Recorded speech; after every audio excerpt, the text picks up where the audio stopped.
Councilmember Parker, we are waiting for another friend to join us. Okay.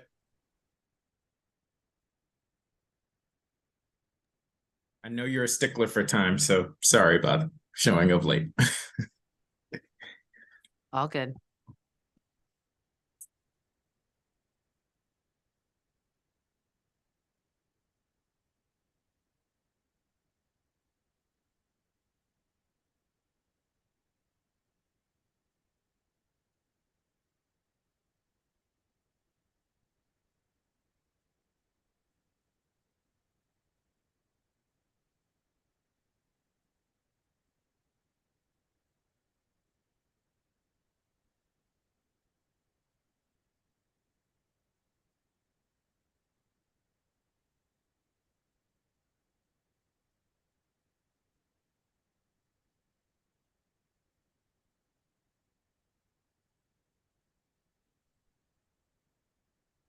Good morning. I'd like to call this additional meeting of the Committee on Health to order. Today is Wednesday, November 1st, 2023. The time is 10:06 a.m. I'm at-large Councilmember Christina Henderson, Chair of the Committee on Health. I want to note the presence of a quorum with Council members Zachary Parker from Ward 5 and Councilmember Brianna Doe from Ward 1, and we now have a quorum of the committee. Today, we will consider 12 measures before the committee, one sense of the council resolution, and 11 nominees for health-related boards. I'm going to start with the sense of the council resolution. PR 25-386, the sense of the council on the opioid and fentanyl epidemic resolution of 2023, urges the mayor to declare an opioid and fentanyl crisis in the district a public health emergency, recognizing the seriousness of the situation and committing sufficient resources to safeguard the well-being of district residents. The opioid and fentanyl crisis has profoundly harmed communities with high mortality rates, strains on the healthcare system, infectious disease transmission, family and community stress, economic burdens, and obstacles to treatment. Between 2018 and 2022, opioid-related fatal overdoses in the district more than doubled, from 213 to 461 lives lost. In 2023, the city is on track to experience an increase from 2022, as there are already 238 opioid-related fatal overdoses in the district as of June. Alarmingly, more than 90% of the opioid-related fatal overdoses in the past 3 years were linked to fentanyl and fentanyl analogs. The district's non-fatal overdose rate is even higher. In FY23, FEMS reported approximately 5,261 suspected overdoses across the district, with emergency personnel administering Narcan in approximately 2,435 of those cases. The U.S. Department of Health and Human Services has already declared a nationwide public health emergency in response to the opioid crisis. Neighboring states, Maryland and Virginia, have done so as well. It is important for the district to do the same. When the public health emergency is declared in the district, it initiates a comprehensive response plan. This includes mobilizing vital resources such as funds, medical supplies, personnel, and equipment, possibly with the support of federal agencies. It empowers the district to implement necessary policy and operational changes and heightens awareness about the severity of the situation. I also just want to mention that I did speak with the mayor about this earlier this week, and she is open to further discussion on the topic. But at this time, I'd like to open up the floor for discussion if any of my colleagues have some comments. Councilmember Henderson, I'm not sure you can see my hand. Councilmember Parker, go ahead. Yes, thank you. And thank you for pushing the council on this issue. As I've said many times, this is among the most pressing issues facing the health situation of the district. And I do believe we have a public safety emergency on our hands, or a health emergency rather. I just wanted to go back and reiterate what I shared yesterday in the hearing before the city administrator in regards to the mayor's openness. And what I heard the mayor say was, well, if there are specific ways that we need to accelerate payment and or compel individuals or groups to act, then, and as you mentioned, she is in fact open. And I think it would be helpful for the committee to lift up the testimony that we've heard now over several hearings about the ways in which providers on the ground, that are trying to do this work need faster payment, need more payment, are asking for greater reimbursement rates and or greater coordination. To just make clear that this isn't, as I thought was suggested by the mayor, a request for a public health emergency in name only, but in fact is a call on greater coordination, a greater funding, and a greater emphasis by the district on this matter. I also think that it is important that we get more timely data. You've elevated that request. It came out in the hearing that we just had, where the committee wasn't even aware some of the data that was available. And while I know on the Long Live DC site there is some data available, the fact that DC Health had to follow up to share data suggests that we are not providing the most up-to-date comprehensive data that we could be providing. So all that to say, if there's a way or a capacity for the committee to make clear, in addition to the sense of the council resolution, the ways in which the district could be helpful, I think that could be necessary in moving the mayor in the right direction. But I'm looking forward to supporting the sense of the council resolution, and I'm hoping the mayor joins us in declaring the opioid crisis in DC as the public health emergency that it is. Thank you. Thank you, Councilmember Parker. And I just want to say, one example that I raised was, you were at the hearing, I think it was last week. Days are running together. But you were at the hearing last week, and we were asking about the progress on the funding that the committee put forward for a targeted public safety and outreach as it pertains to certain areas in Ward 5, Ward 1, and Ward 7. And one of the frustrations I had was that the Department of Behavioral Health didn't start writing the scope of work yet. The idea that we don't start writing scopes of work until the first day of the fiscal year is just very frustrating to me, because we have known for months that this money was going to become available. So why not we be prepared, act proactively to be able to get that money out the door quicker? Dr. Bazaran talked about, well, we got to write the scope of work, and then it has to go to the Office of Contract Procurement, and then they have their own process and their own timeline, et cetera, et cetera. When there is an emergency in place in terms of contracting and procurement, this now gets elevated. It doesn't have to wait behind all of the other agencies in terms of what they are trying to do with regard to OCP. It allows for more streamlining. And, one of the things that I raised with the mayor was that we have $14 million in the opioid abatement settlement. Is that money going to also get tied up in the churn and bureaucracy around Office of Contracting and Procurement, such that it's going to be 2025 before we get any of this money out on the street? That's not what we want. And so, no, the intention is not for this to be declared an emergency in name only, but that there should be some action behind it to match the severity of the crisis that we are facing. We have been joined by Councilmember Charles Allen from Ward 6. I don't know if any of the other colleagues wanted to say anything on this in particular. I did, Madam Chair. Councilmember Allen? Yeah, can I add my comments here? Yes, please do.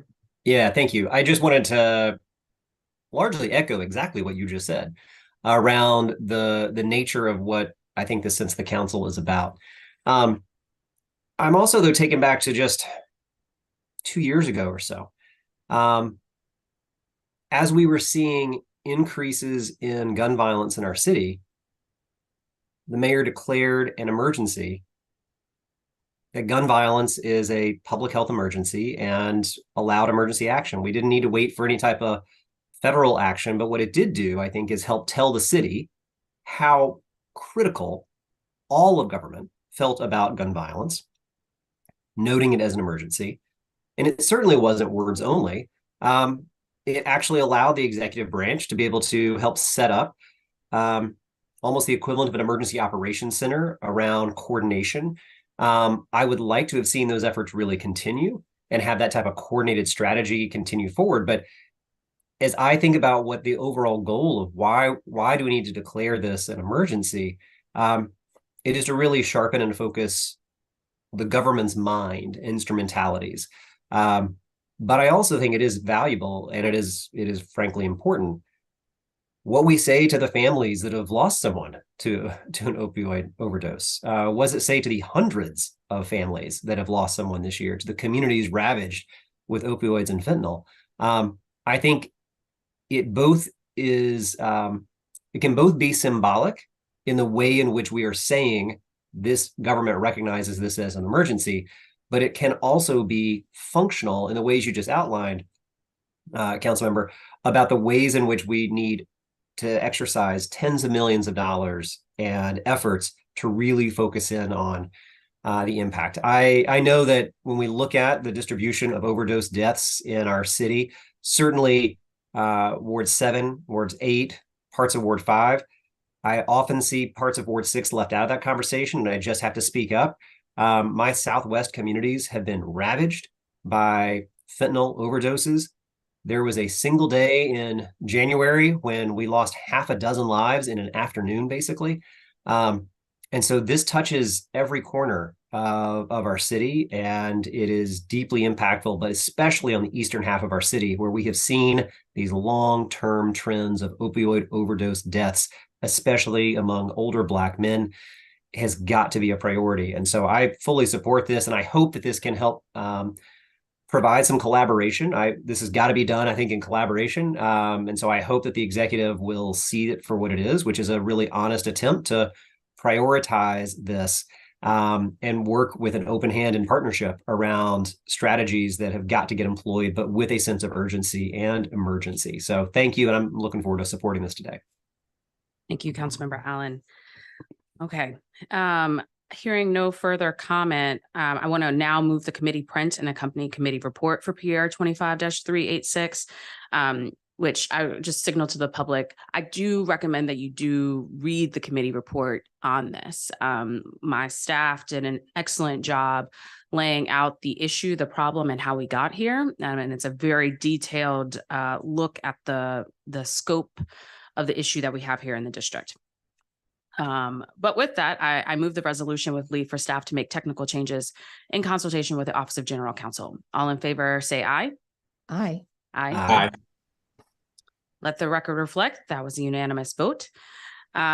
Okay, we're now going to move to the 11 nominations, and I recognize that both Councilmember Allen and Councilmember Nadeau have a hearing here in a few minutes. So I'm going to do my very best to move as quickly as humanly possible. Okay. First, the Health Benefit Exchange Board. The mayor has nominated 4 individuals for the Health Benefit Exchange Authority, which oversees and governs HBX.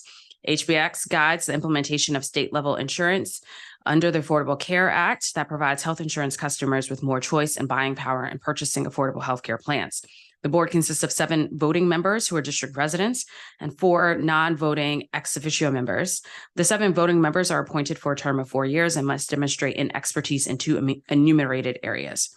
PR 25-401 nominates Dr. Henry Aaron for reappointment to the HBX board for a term ending July 6th of 2025. He has served on the board since its founding in 2012. Dr. Aaron is a senior fellow in the Economic Studies program at the Brookings Institute and is the former chair of the Social Security Advisory Board.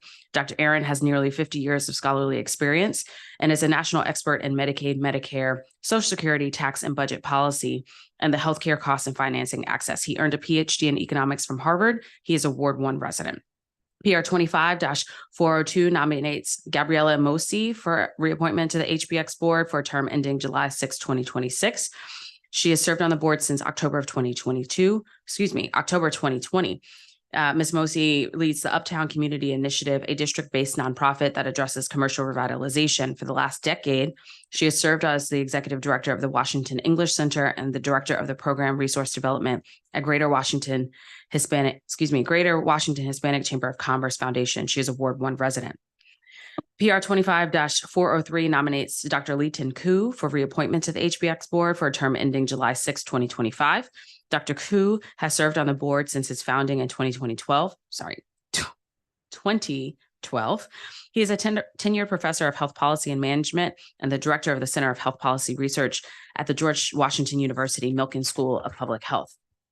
Dr. Koo is a nationally recognized scholar in health policy and health services research with more than 25 years of experience. Dr. Koo earned a PhD in health policy from Boston University. He is also a Ward 1 resident. There's a lot of Ward 1 individuals here, but that's okay. That's not shade, is it? Nope, not at all. Okay. Just a noting. PR 25-404 nominates Tamara Watkins for reappointment to the HBX board for a term ending July 6, 2027. Ms. Watkins has served on the board since 2015. Ms. Watkins has over 21 years of experience in the biotech and pharmaceutical industry. She is currently the executive director for oncology, United States Value and Access at Amgen.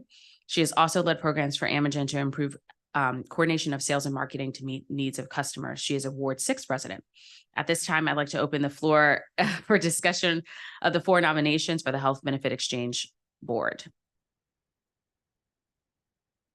Okay, hearing none, I will move these nominations in block unless my colleagues object.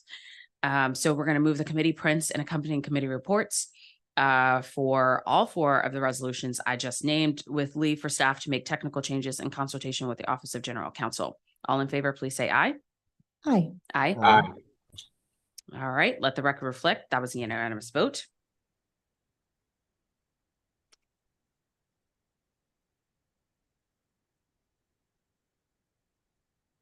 All right. If you give me just 1 second.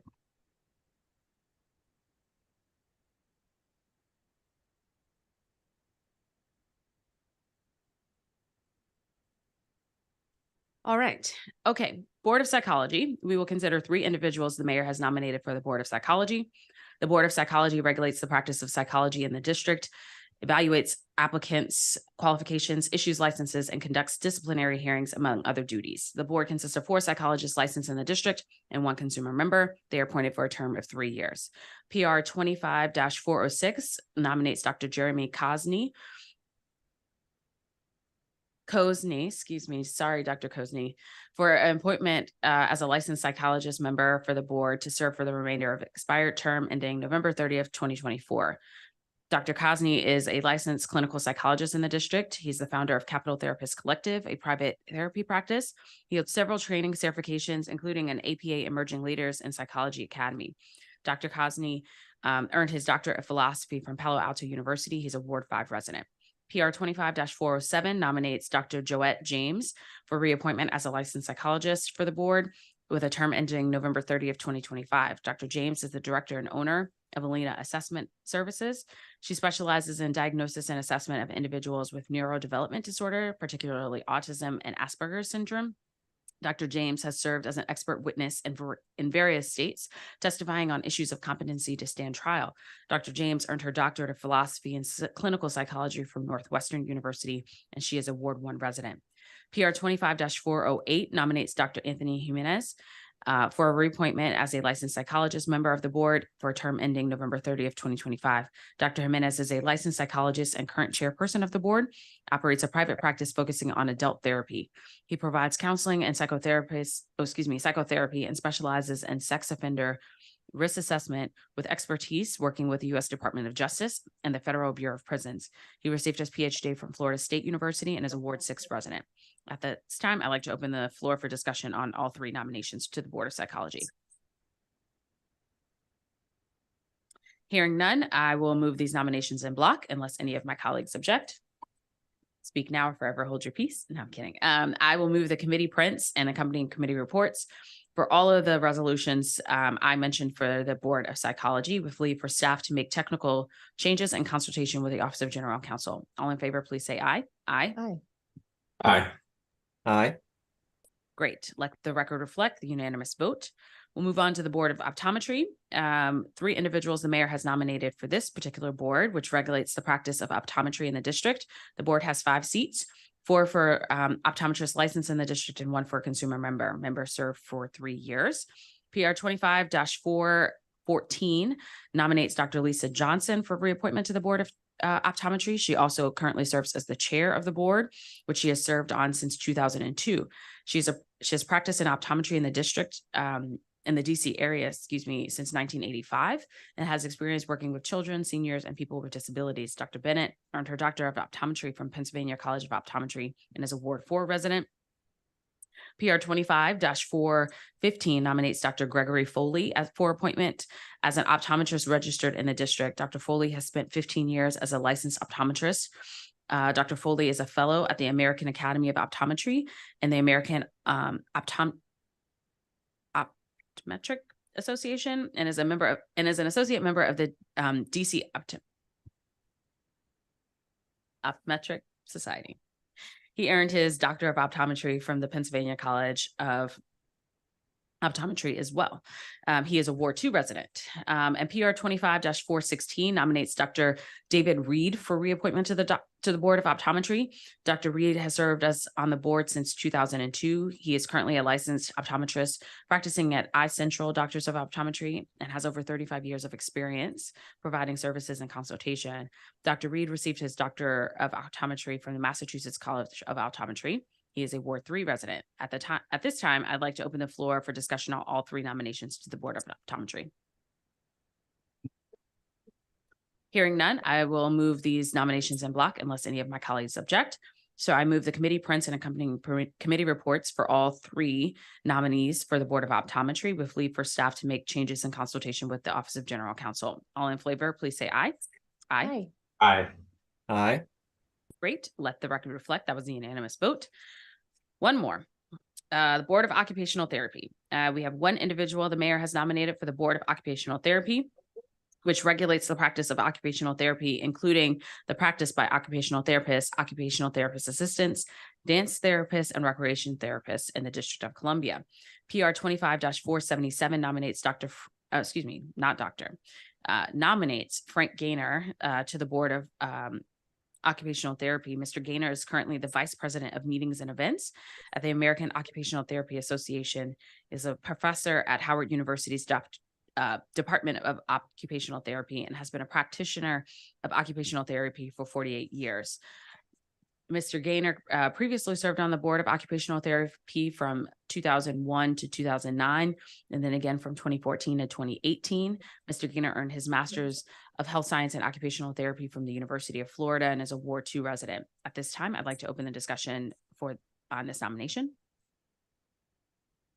Hearing none, I move the committee print and accompanying committee report for PR 25-477, Board of Occupational Therapy, Frank Gaynor confirmation resolution, a 2023, with leave for staff to make technical changes in consultation with the Office of General Counsel. All in favor, please say aye. Aye. Aye. Aye. Great. Let the record reflect that vote was unanimous. This concludes today's committee hearing.